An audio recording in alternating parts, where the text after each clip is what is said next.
86,000 ரூபாய்.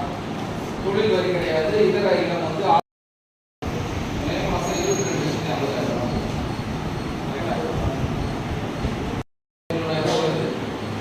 நீ அக்கௌண்ட்ல சொல்லி சொத்து வரி 2,19,000 ரூபாய். இதர இனம் 17,000 ரூபாய். ஆக மொத்தம் 2,36,000 ரூபாய் அந்த மாசம் வருமானம். ஆனா நீங்க வந்து 22,50,000 எதாவது கொடுக்கணும் சார். ஜெனரல் ஃபண்டுன்னு வருது.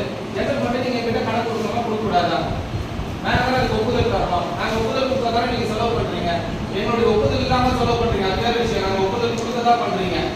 1,20,39 அதுல 32,90 வந்து செலவு போக 87,49 இருக்குது.